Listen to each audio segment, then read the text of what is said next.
Bhojpur YouTube channel এবং Facebook পেজে স্বাগত জানাচ্ছি আজকের আলাপচারিতার অনুষ্ঠান আমাদের সাথে বাংলাদেশের অন্যতম রাজনীতিবিদ, বীর মুক্তিযোদ্ধা, রাজনৈতিক বিশ্লেষক, আন্তর্জাতিক সম্পর্ক বিশ্লেষক এবং আমাদের দক্ষিণ এশীয় আঞ্চলিক ইস্যুতে তিনি এখন সবসময় খোঁজ রাখেন আপনাদের আগ্রহের আলোচক মেজর প্রশস্ত আখতারুজ্জামান রঞ্জন।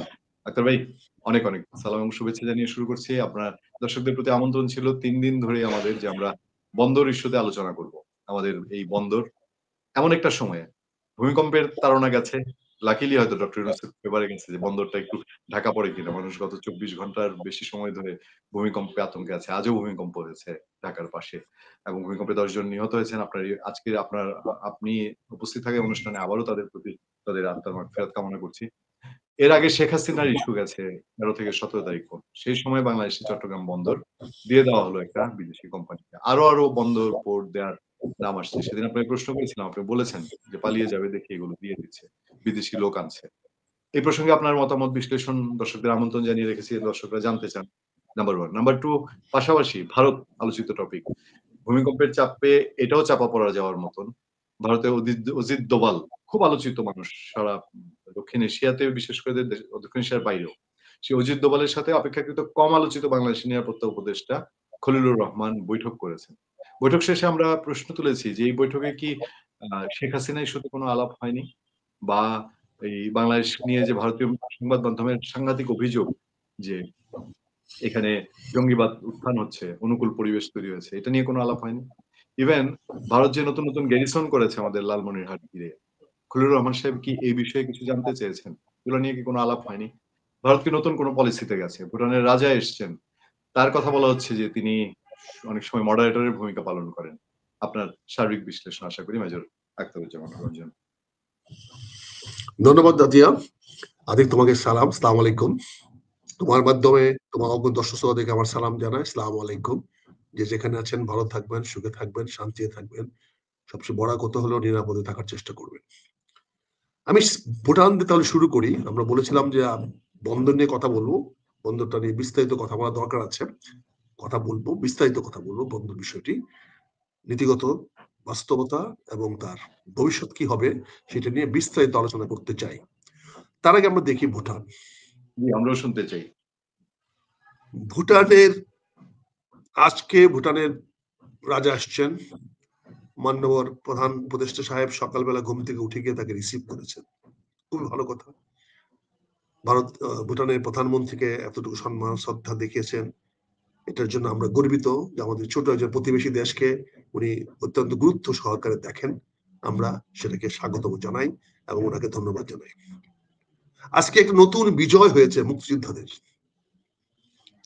এই দেশে যারা চেয়েছিল মুক্তিযোদ্ধাদের চিহ্ন মুছে দিবে, তাদের মুখে কালিমা দিয়ে আজকে আমরা দেখতে পেলাম মুক্তিযোদ্ধার স্মৃতিসৌধ, যেখানে সংবিধানকে আমরা ফেলে দেওয়ার চেষ্টা করছি।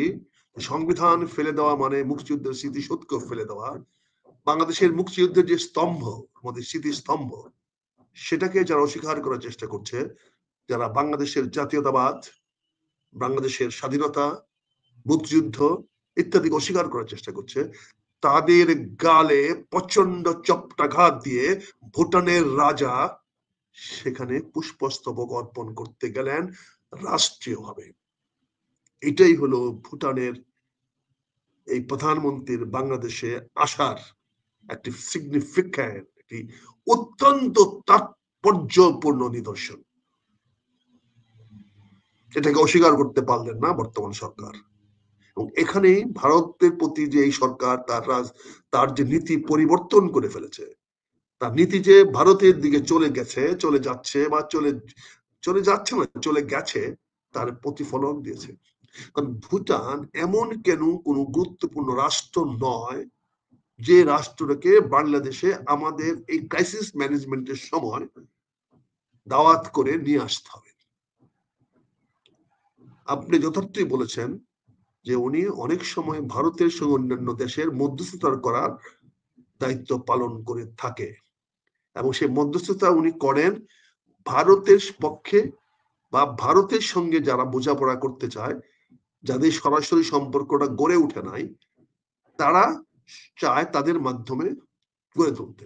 এটা হলো আমাদের দেশে তদবিরের মতো। যেমন আমি ডক্টর ইউনূস সাহেবের কাছে একটা তদবির করতে চাই, একটা তদবির নিয়ে যেতে চাই, কিন্তু ওনার সঙ্গে আমার সরাসরি যোগাযোগ নাই, উনি আমাকে চিনেন না বা আমার গুরুত্ব নাই।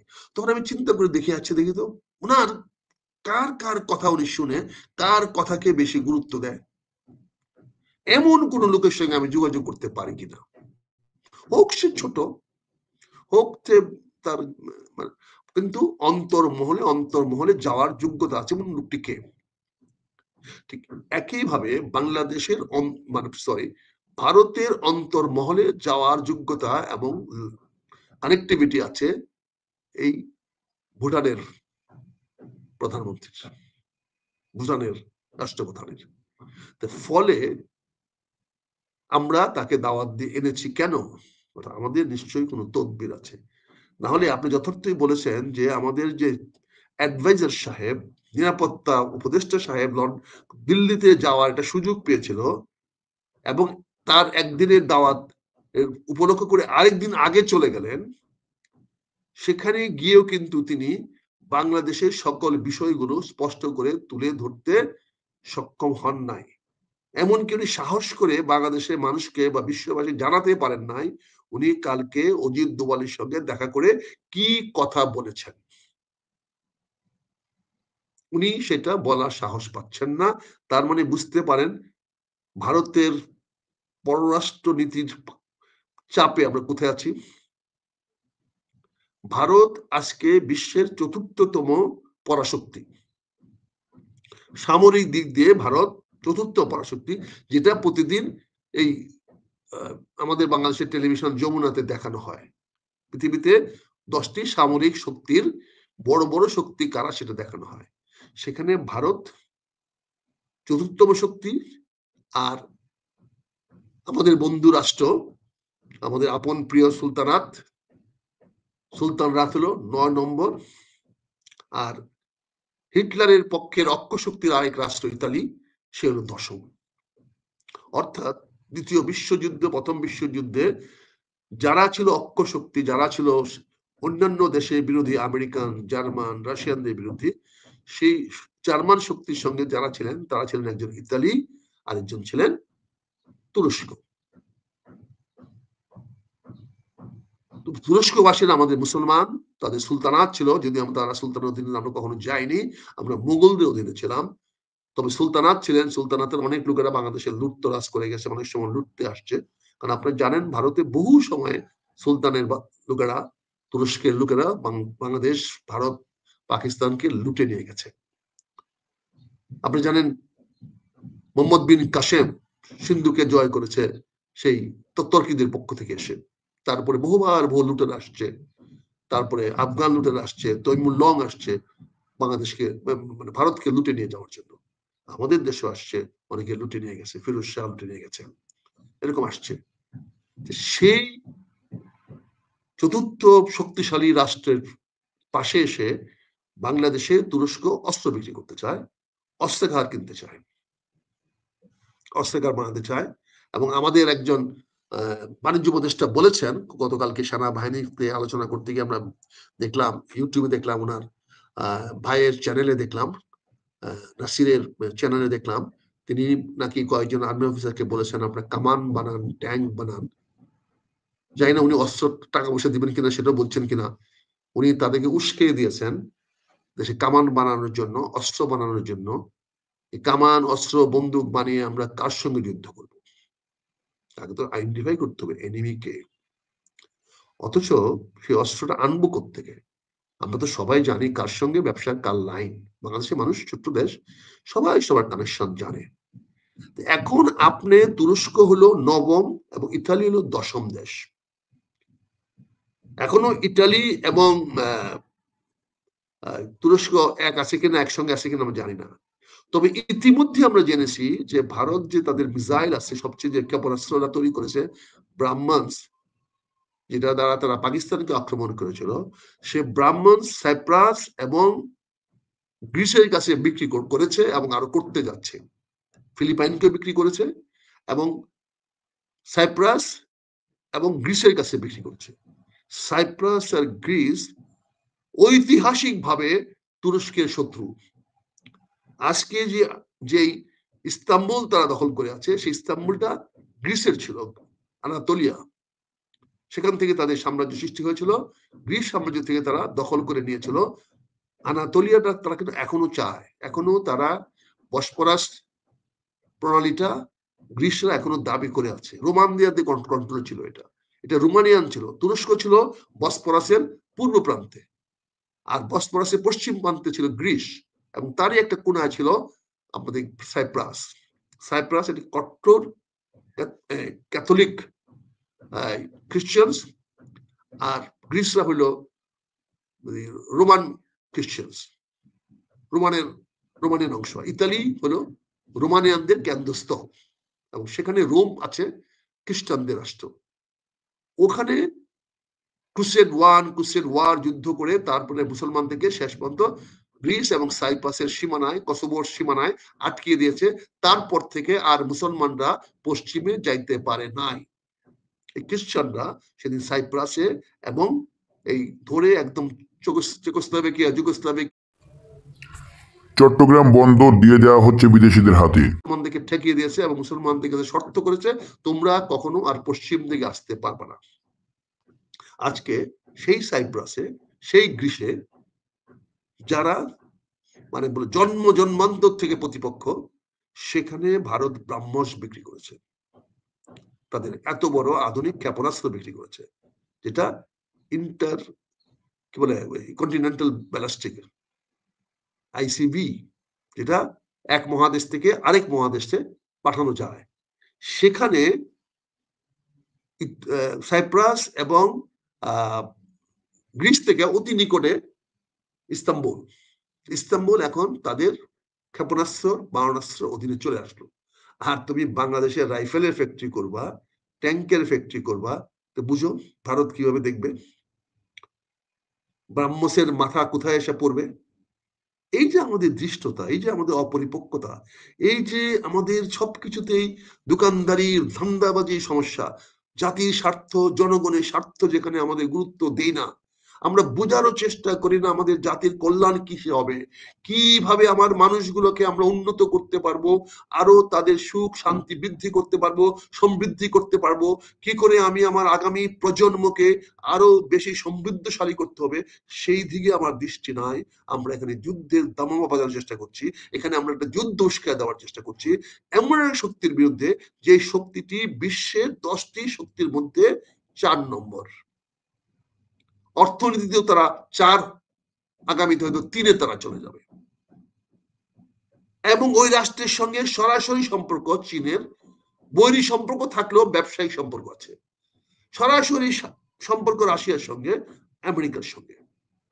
তারা কখনোই চীন ভারতের সঙ্গে তার সীমান্ত নিয়ে ঝগড়া করতে পারবে, মারামারি কাটাকাটি করতে পারবে, কিন্তু কখনোই তৃতীয় পক্ষ নিয়ে ভারতের সঙ্গে সে কখনোই সংঘাতে জড়াবে না। আর রাশিয়া তো অবশ্যই না। আজকে যে ইউক্রেন যুদ্ধে যে রাশিয়া যে বেকায়দায় পড়েছিল অর্থনৈতিকভাবে, তাকে উদ্ধার করে দিয়েছে এই ভারত এবং চীন। এই ভারত এবং চীন যদি রাশিয়া থেকে তেল না কিনতো, খনিজ তেল যদি না কিনতো, তাহলে রাশিয়া এই যুদ্ধ চালিয়ে যাওয়া সম্ভব হতো না। এটা সকল বিশ্বের লোকেরাই বলছে। আর এই তেলের ব্যবসাটা টিকিয়ে রেখেছে একমাত্র চীন এবং ভারত। এবং ভারত এই যাবৎকালে গত 2 বছরে সবচেয়ে বেশি তেল রপ্তানি করেছে ইউরোপে, রিফাইন্ড ওয়েল। তারা সেই তেলটাকে প্রক্রিয়াজাত করে পেট্রোল বানিয়ে, ডিজেল বানিয়ে তারা ইউরোপে বিক্রি করেছে।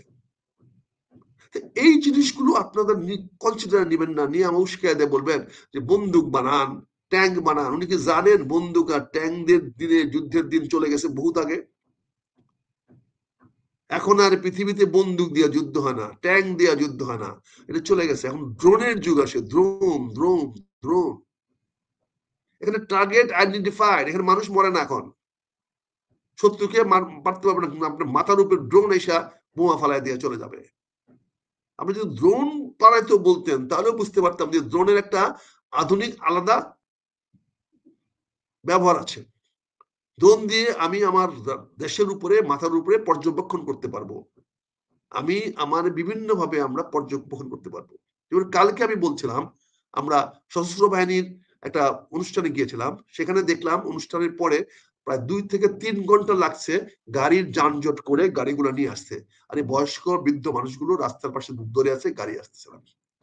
তখন আমি একটা এমপি মিলিটারি পুলিশের ক্যাপ্টেনকে ডেকে বললাম, তুমি না আধুনিক ছেলে, তুমি না এই প্রজন্মের ছেলে, তুমি কি তোমার সিও কে বলতে পারো নাই যে স্যার এই সমস্যাটার সমাধান তো রাস্তায় মিলিটারি পুলিশ লাগায় না, রাস্তায় মিলিটারি পুলিশ দাঁড় করে সমস্যা না, এই সমস্যার জন্য তোমার দরকার ছিল একটা ছোট্ট অ্যাপস, যতগুলো লোককে দাওয়াত দিয়েছো তাদের গাড়িতে একটা স্টিকার দিয়েছো, স্টিকারটার মধ্যে তুমি একটা স্ক্যানার বসিয়ে দিতা, ওই গাড়িটা যখন ঢুকতো প্যাসেঞ্জার নামাইতো তখন তুমি স্ক্যান করে রেখে দিতা, ওখানে একটা বসায় দিলে, স্পট বসায় দিলে স্ক্যান করলে বুঝে যেত গাড়িটা এই নাম্বার, সেই গাড়িটা গিয়া 1 কিলোমিটার দূরে যেখানে গাড়ি পার্কিং ব্যবস্থা করতো সেখানে বসে থাকতো। তারপরে ওনার সাহেব যখন আসবে, যখন গাড়ি চাইবে, তখন 2 মিনিট বা 5 মিনিট আগে তুমি ওনার গাড়িটাকে কল দিলেই ওই গাড়িটা আসতো।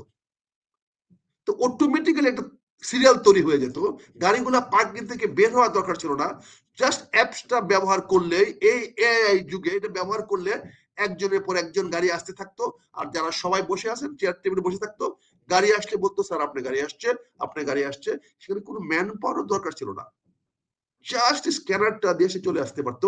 দ্যাট ম্যাক্সিমাম 15 থেকে আধা ঘন্টা সময় লাগতো। এই জিনিসটা আমাদের সেনাবাহিনীর ভাইদের মাথায় নাই, এটাই তো প্রমাণিত হলো। ক্যাপ্টেনকে বললাম, বলে স্যার আমাকে বললে কি হবে, আমি বুঝি ওনাকে কি বললে, কিন্তু তাকে রাস্তার পাশে পেয়েছিলাম বলে বসে বসে তার সঙ্গে খোশ আলাপ করছিলাম।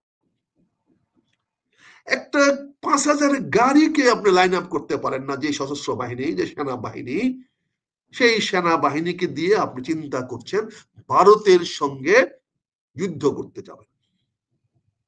সত্যি তো অবাক লাগে যে আমরা নিজেদের গায়ে মাসুল কতটুকু, আমার শরীরের থাম শক্তি কতটুকু, সেটা আমি বুঝি না।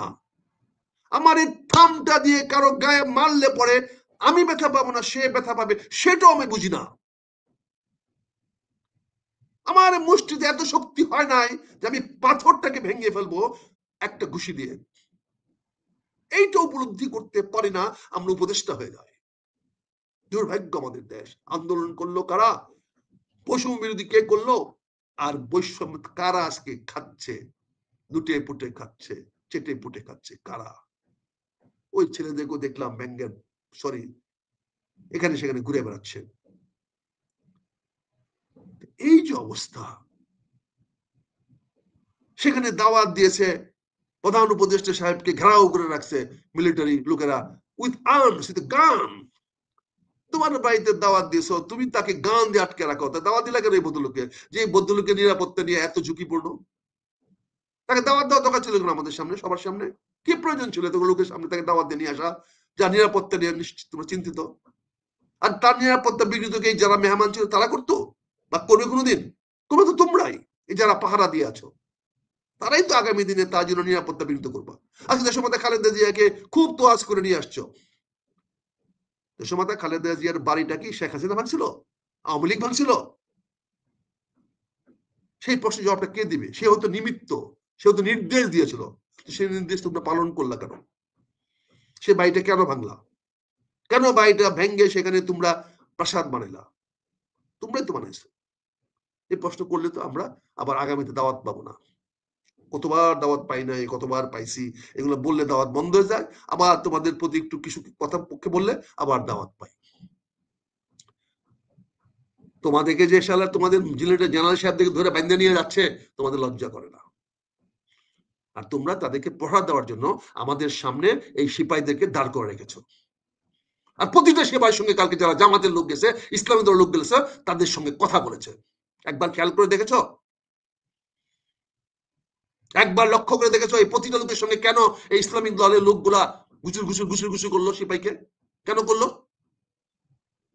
তাদেরকে লিঙ্ক করে দেওয়া সুযোগ করে দিলাম, তাদের সঙ্গে কানেক্টিভিটি করে দিলাম, কানেকশন করে দিলাম তোমরা। কেন?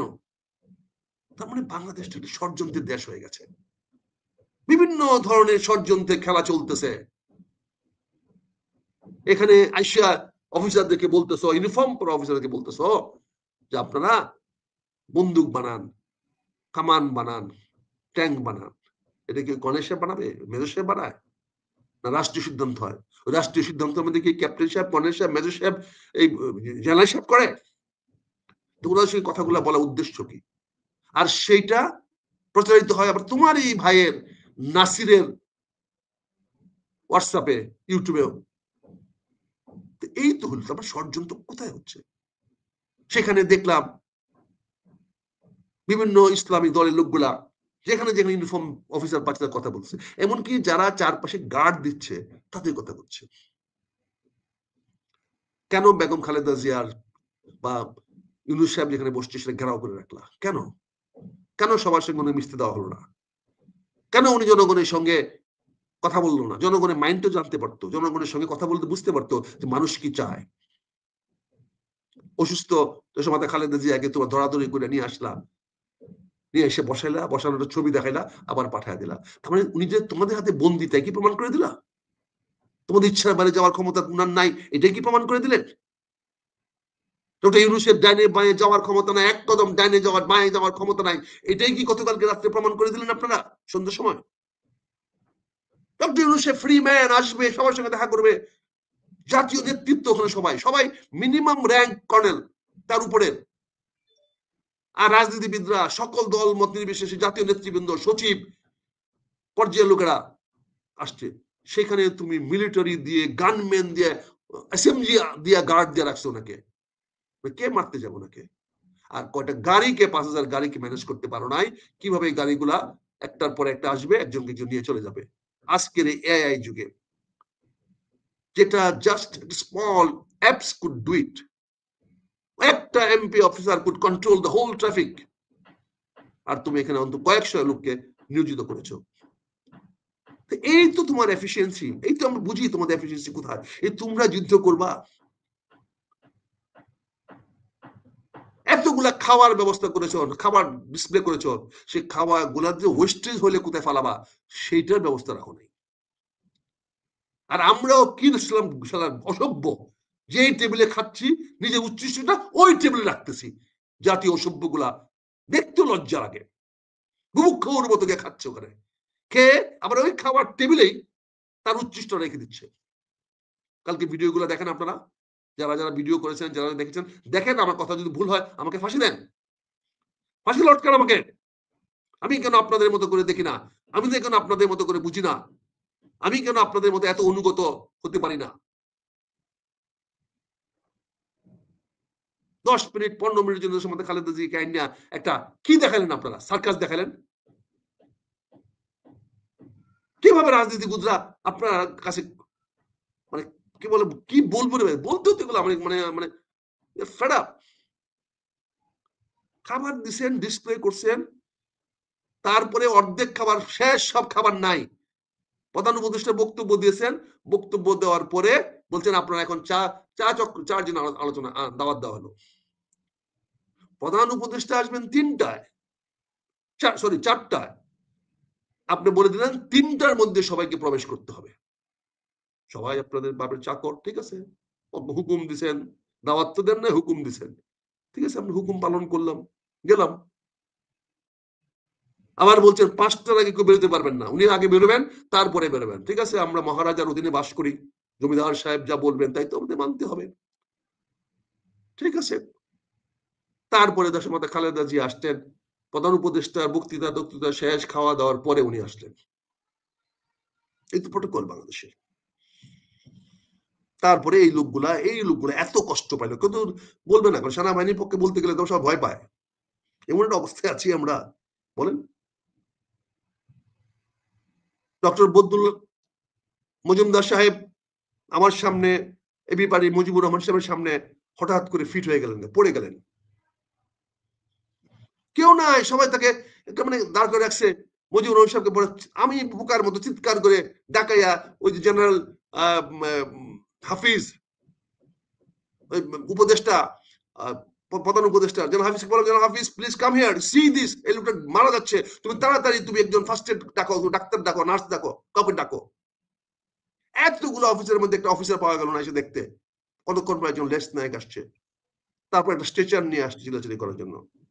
তারপরে বদরুল মজুমদার সাহেবকে স্টেশনে করে নিয়ে যাওয়া হয়েছে। যদি আল্লাহ না করুক এই বয়স্ক লোকটা ওদিন মারা যেত কালকে ওখানে, কি জবাব দিতাম জাতির কাছে আমরা বলেন? এতগুলো অফিসার দাওয়াতে ছিল, একটা অফিসার দৌড়ে এসে বললো না আমি মেডিকেল স্পেশালিস্ট, আমি সার্জিক্যাল স্পেশালিস্ট, আমি এই specialist, let me see, let me check him. তার মানে রাজনীতিবিদদের প্রতি এই দেশের সামরিক কর্মকর্তাদের বিদ্বেষ কতটুকু এটা তো বোঝা গেল। তারপরে করে নিয়ে গেছে, আর বাকিগুলোকে কোনো কেউ জানেও না ঘটনাটা কি ঘটতেছে, কেউ তাকায় দেখলো না যে লোকটা স্টেশনে করে নিয়ে যাওয়া হচ্ছে কেন। এগুলো আমাদের সহানুভূতি, এগুলো আমাদের সহমর্মিতা। আমি অত্যন্ত ব্যক্তিগতভাবে কৃতজ্ঞতা জানাই এবি পার্টির মজিবুর রহমান সাহেবকে। উনার গায়ের উপরে উনি পড়ে গেছিলেন, উনি যেভাবে ধরে রেখেছেন, তারপরে বাতাস করেছেন, পানি খাওয়াইছেন, যে পরিচর্যা করেছেন, আমি সেই জন্য মুজিবুর রহমান সাহেবকে মনে করি আমাদের চেয়ে অনেক বেশি মানবিক, অনেক বেশি নেতা নেতৃত্ব সুলভ আচরণ দেখানোর মতো।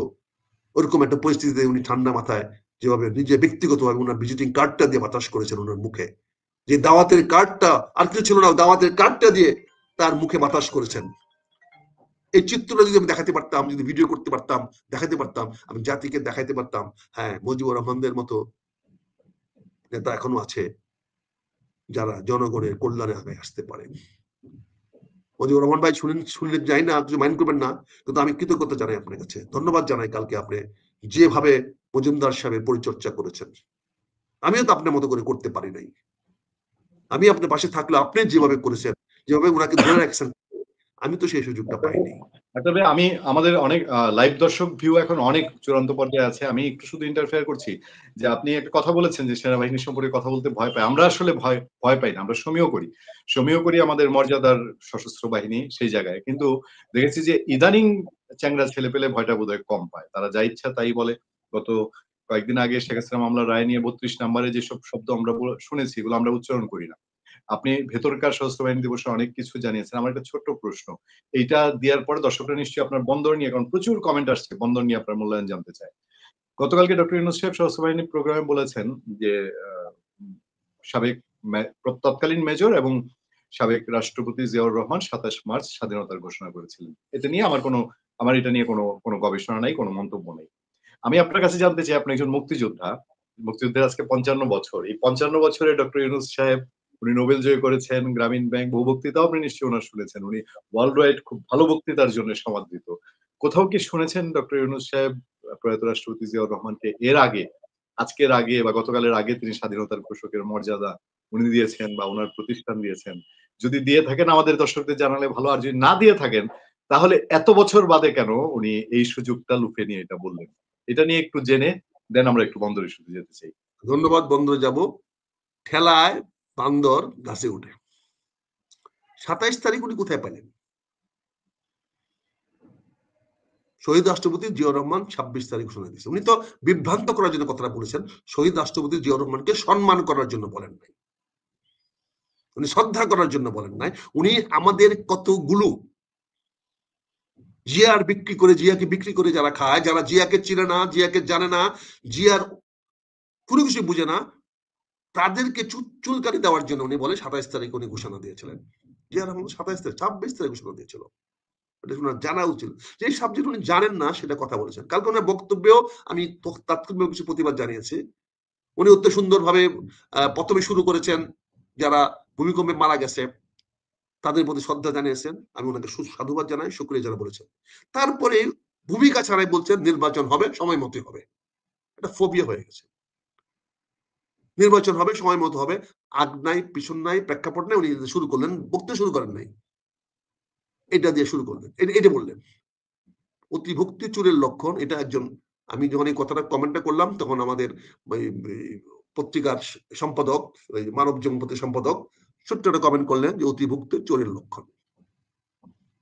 সরি মতি ভাই, কথাটা আমি প্রকাশ করে দিলাম, আপনার কিছু মনে করেন না, কিন্তু অত্যন্ত সুন্দর কথা বলেছেন, অত্যন্ত যথোচিত কথা বলেছেন, এবং আমার মতো একটা লোককে, যা ঠোঁট কাটা লোকের সামনে বলছেন, এই জন্য আমি এটা বলে দিলাম, কারণ আমি যা জানি, যা শুনি, যা বুঝি তা জনগণের সামনে প্রকাশ করে দেই, তাতে আমার শিরোচ্ছেদ হয় হোক।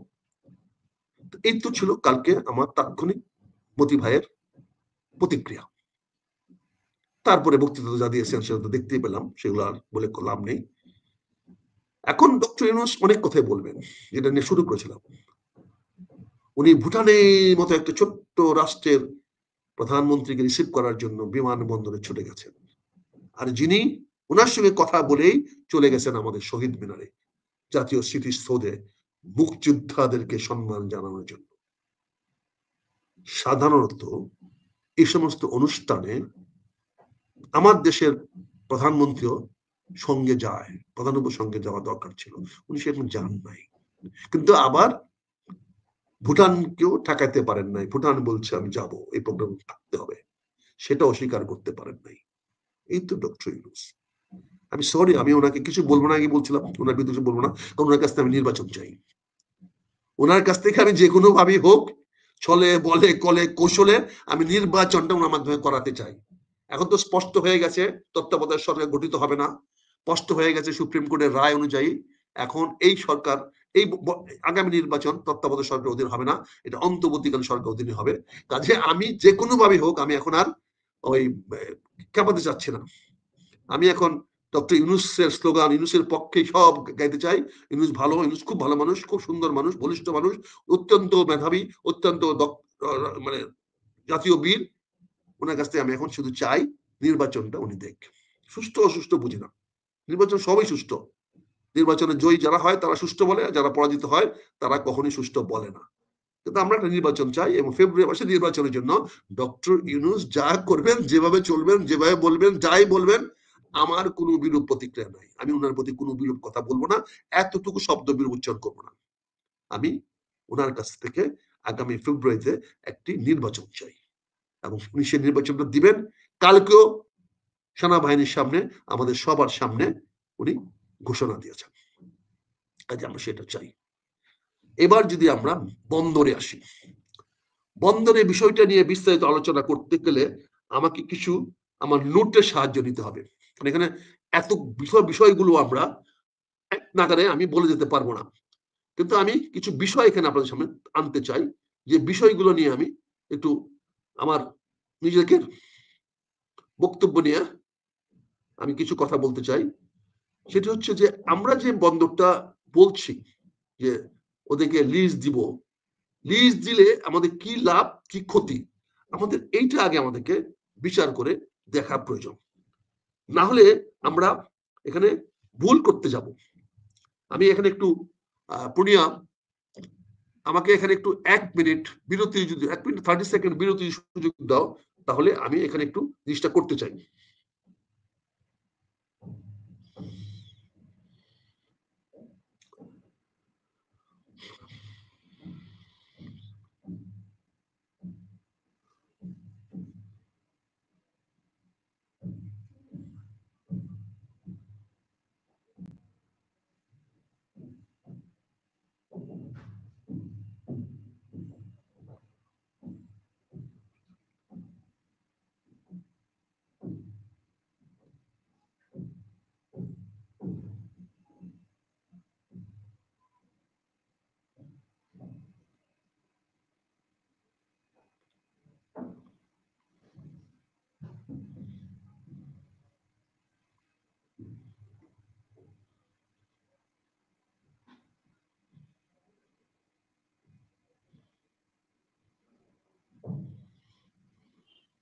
জি, আক্তার ভাই শুনতে পাচ্ছেন আমাকে?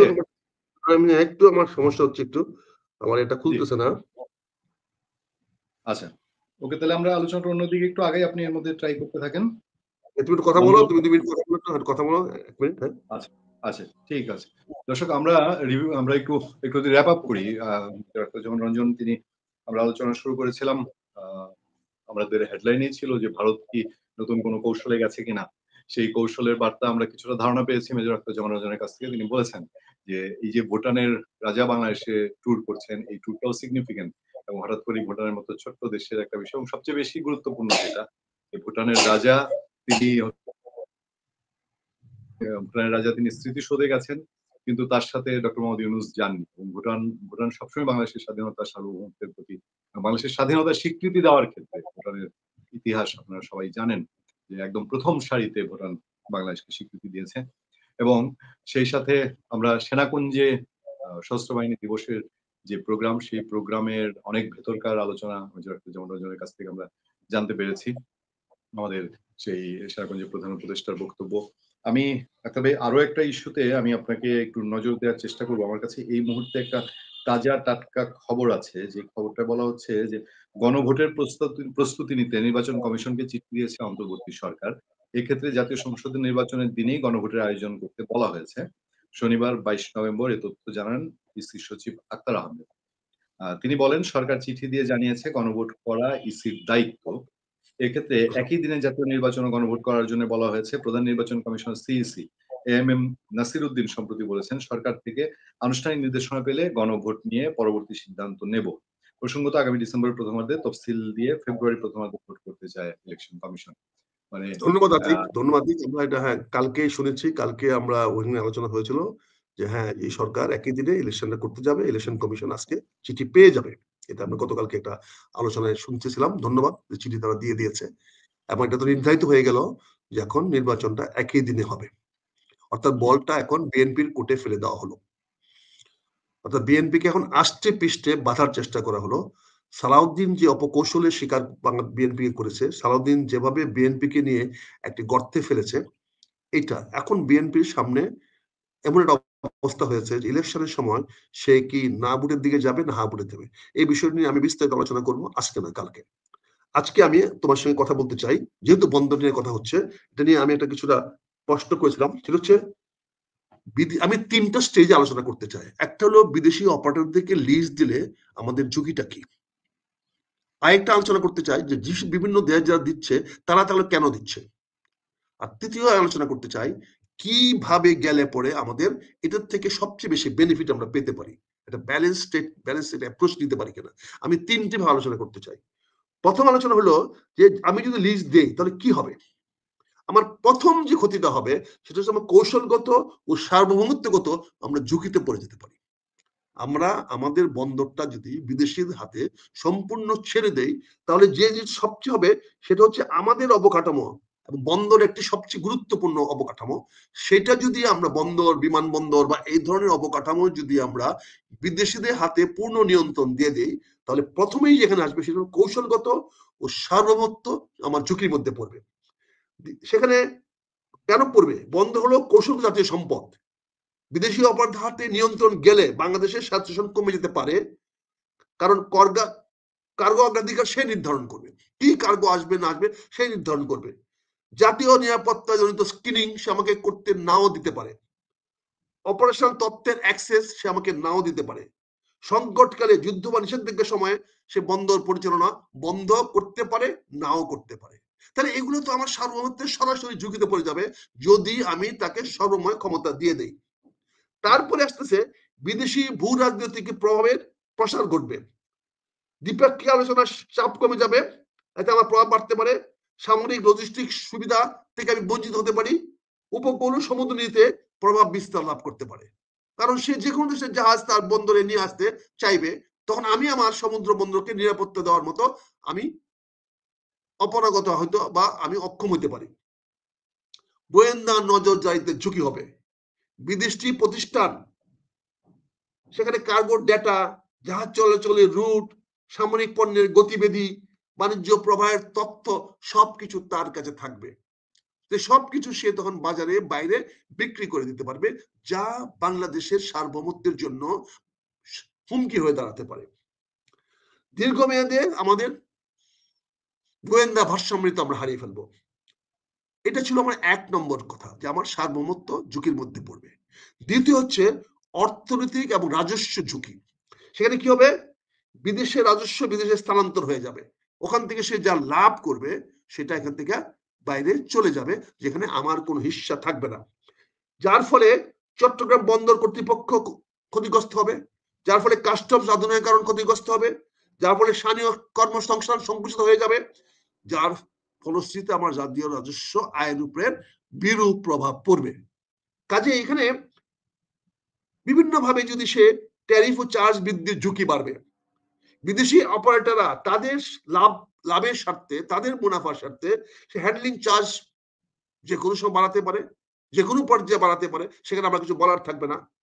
সে লুকানো ফি চালু করতে পারে, আন্ডার হ্যান্ড সিস্টেম চালু করতে পারে, আন্ডার ইনভয়েসিং সে করতে পারে, সেখানে আমার নিয়ন্ত্রণ থাকবে না। এবং সে মুনাফাকে অগ্রাধিকার দেবে। সে তো আমার রাষ্ট্রীয় দায়িত্ব পালন করবে না, সামাজিক দায়িত্ব পালন করবে না। আমার ইমার্জেন্সি ওষুধ আনার দরকার, সে ওষুধের জাহাজটাকে তো সে অগ্রাধিকার দিবে না। ফলে তার লক্ষ্য থাকবে মুনাফা, যা আমাদের বিশেষ করে আরএমজি তে আমদানি খরচ বাড়িয়ে দিবে। আমদানি খরচ আরএমজি এবং ওষুধের যে আমরা বিভিন্ন আমদানি করি, মেশিনের আমদানি করি, এটার খরচ সে বাড়িয়ে দিবে। দীর্ঘমেয়াদী নীতির নমনীয়তা হারানো, এর ফলে আমরা কোনো লং টার্ম প্ল্যান করতে পারবো না। 20-30 বছরের জন্য কনস্টিটিউশন ভবিষ্যতে পরিবর্তন কঠিন হয়ে যাবে। আমরা ট্যারিফ সমন্বয় করতে পারবো না, সম্প্রসারণ পরিকল্পনা করতে পারবো না, আমরা প্রযুক্তি সংযোজন করতে পারবো না, আমরা প্রতিযোগিতা যেতে পারবো না, ওর সঙ্গে তখন প্রতিযোগিতা করতে পারবো না। এক্ষেত্রে ভুল সিদ্ধান্ত ইয়ার্স আফটার ইয়ার্স, 10 যুগের পর যুগ ধরে আমাদের জন্য সমস্যা তৈরি করবে। তৃতীয় হচ্ছে কর্মসংস্থান ও শ্রমঝুঁকি। স্থানীয় শ্রমিকদের চাকরি হারানোর ঝুঁকি হবে সর্বোচ্চ। বিদেশি অপারেটর, বিদেশি ম্যানেজার, বিদেশি ইঞ্জিনিয়ার তারা নিয়ে আসবে, শ্রমিক সংখ্যা তারা কমিয়ে দিবে, যেহেতু তারা আধুনিকরণ করবে, অটোমেশন করবে, অটোমেশন তারা বাড়াবে, যা শ্রমবাজারে, আমার স্থানীয় শ্রমবাজারে অস্থিরতা সৃষ্টি করবে। এটা কোনোভাবেই আমার দেশের জন্য কাম্য হতে পারে না, কোনো সরকারের জন্য কাম্য হতে পারে না, জনগণের কাছে গ্রহণযোগ্য হতে পারে না। শ্রম অধিকারে ক্ষয়ের ঝুঁকি, অতিরিক্ত উৎপাদন চাপ, ওভারটাইম আয়ের হ্রাস এবং ইউনিয়ন দুর্বল হয়ে যাবে। এখানে আমাদের শ্রমিকদেরকে তারা যে কোনো ব্যবহার করবে, তাদের ন্যায্য শ্রমিক সমাহার নাও দিতে পারে, ওভারটাইম নাও দিতে পারে, তারা কথায় কথা অটোমেশনে চলে যাবে। এখানে আমার শ্রমিক বেতন পাইলো কি, তার কর্মসংস্থান হলো কিনা সেটা সে দেখবে না। কাজেই এখানে শ্রম অধিকার ক্ষয়ের প্রচন্ড ঝুঁকি দেখা দিবে। চতুর্থ আমি বলতে চাচ্ছি, নিরাপত্তা ও সামুদ্রিক নিয়ন্ত্রণে ঝুঁকি। বন্দর আমার সীমান্ত রেখার এক্সিট এবং এন্ট্রি, সেখানে তৃতীয় দেশের প্রভাব অনুপ্রবেশের ঝুঁকি বাড়াবে।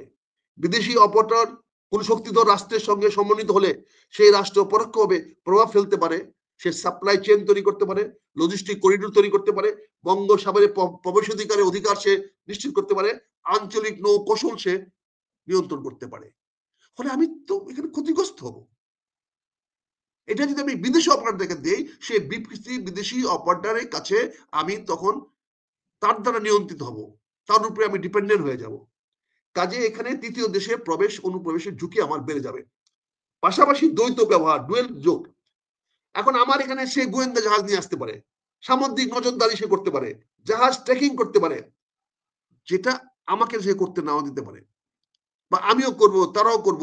এখানে একটা ডুয়েল ইউজ হতে পারে, যেটা স্মুথ ফাংশনের জন্য, একটা সুন্দর কাজ করার জন্য সহায়ক হবে না, যা সবসময়, যার ফলে এগুলা কখনোই বাংলাদেশ সরকারের নিয়ন্ত্রণে থাকবে না।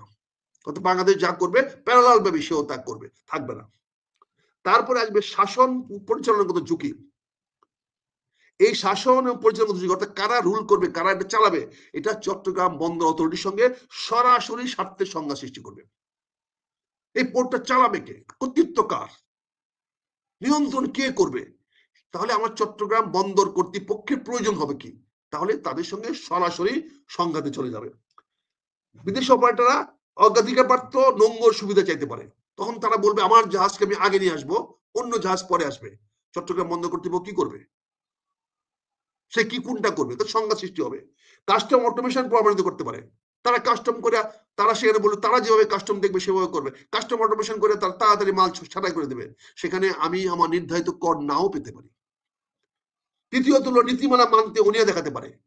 আমি একটা ছোট্ট দেশ, আমেরিকান একটা কোম্পানি হ্যান্ডেল করতেছে, সে আমার নীতিগত সিদ্ধান্ত নাও মানতে পারে, কথায় কথায় আমাকে আদালতে নিয়ে যেতে পারে, কথায় কথায় আমাকে সে ইন্টারন্যাশনাল ট্রাইব্যুনালে নিয়ে যেতে পারে, যেখানে তার অর্থনৈতিক ক্ষমতা আছে, কিন্তু আমার বাংলাদেশের প্রসিডিউরাল, আমার যে ওই কি বলে প্রশাসনিক যে নিয়ম নীতি, বা আমার যে কি বলে যে চলে প্রশাসন যেভাবে চলে, সেটা নাও হতে পারে। সেখানে আমার ব্যুরোক্রেসি আমাকে তো টাকা দিবে না যে আমি গিয়া ওই বড় বড় হাইকোর্টে গিয়া, বড় বড় সুপ্রিম কোর্টে জাজ দেখে নিয়ে আমি আন্তর্জাতিক ট্রাইব্যুনাল কোর্টে গিয়ে আমি ফাইট করি, এখানে আমার জটিলতা দেখা দিবে।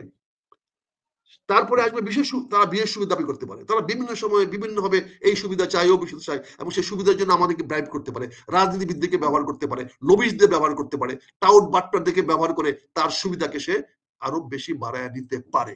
তার মানে দেশে দুর্নীতি বৃদ্ধি করার একটা ফ্লাড গেট খুলে যাবে। তারা আমাদের যে কোনো মাথা কিনে নিয়ে তাদের পক্ষে ব্যবহার করতে চাইবে। একচেটিয়া নিয়ন্ত্রণের ঝুঁকি রয়েছে। এক অপারেটর একাধিক টার্মিনাল পরিচালনা করলে বাইরে একচেটিয়া ক্ষমতায় তৈরি হবে, প্রতিযোগিতা কমে যাবে, মূল্য নির্ধারণে অপারেটরদের প্রভাবশালী হয়ে উঠবে। এখানে একটা কোম্পানি মানে তার ইচ্ছা মতো একচেটিয়া হয়ে যাবে, এটা তো কখনোই গ্রহণযোগ্য হতে পারে না। কাজেই 6 নম্বর আসতেছে, আমি 5টা আলোচনা করেছি। 6 নম্বর বলছি জাতীয় লজিস্টিক ও বাণিজ্যগত ঝুঁকি। আমার দেশের জাতীয় লজিস্টিক অর্থাৎ আমার জিনিসপত্র আনা নেওয়া, আমার যে দেশে উৎপাদন ভীষণভাবে ব্যাহত হবে। যদি তার রপ্তানি প্রতিযোগিতা আমার কমে যাবে, যদি তারা চার্জ বাড়ায়, তাহলে বাংলাদেশে আরএমজি, কৃষি পণ্য, চামড়া, ফার্মাসিউটিক্যালস ইত্যাদির আন্তর্জাতিক বাজারে প্রতিযোগিতা করার সক্ষমতা হারিয়ে ফেলবে। তাদের চার্জ বেড়ে গেলে আমার জিনিসের দাম তত পরিমাণ বেড়ে যাবে, সেটা বেড়ে গেলে আমি আন্তর্জাতিক বাজারে প্রতিযোগিতা করার সক্ষমতা হারিয়ে ফেলবো। অপারেটর বিঘ্নের ঝুঁকি, অপারেশনাল বিঘ্নের ঝুঁকি। যে কোনো বিরোধ, নিষেধাজ্ঞা বা ভূ রাজনৈতিক সংঘাত যদি তৈরি হয়, তাহলে বন্দর কার্যক্রম স্থবির হয়ে যাবে, সাপ্লাই চেইন ভেঙে পড়বে, জ্বালানি, খাদ্য, সার আমদানি বাধাগ্রস্ত হতে পারে। চিন্তা করেন কত বড় ঝুঁকিপূর্ণ হয়ে যাবে। যে কোনো একটা সমবিরোধ বা নিষেধাজ্ঞা হয়ে গেলে, ভূ রাজনৈতিক অসংঘাত হয়ে গেলে, আমার রাষ্ট্রীয় ব্যবস্থা তো এগুলাকে নিয়ন্ত্রণ করতে পারবে না, কারণ ওই জায়গাটা তাকে লিজ দেওয়া আছে। ওখানে তো আমার প্রবেশাধিকার থাকবে না যতক্ষণ পর্যন্ত সে আমাকে এটা খালি করে না দিবে। তাহলে আমি সেখানে আমার জ্বালানি, খাদ্য যদি জরুরি ভিত্তিতে আনতে হয়, আমি কি করে আনবো, কিভাবে আমি সেটা করব?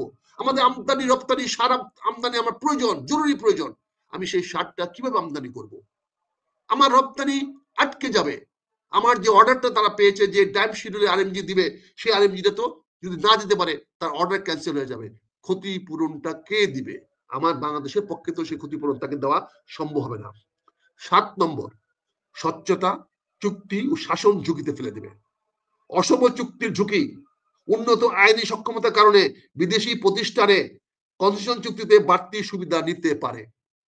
আপনি জানেন আমাদের আইন অত্যন্ত জটিল, কিন্তু তারা উন্নত আইনি ব্যবহার করে আমাদেরকে বিভিন্ন ধরনের বেকায়দায় ফেলে দেবে।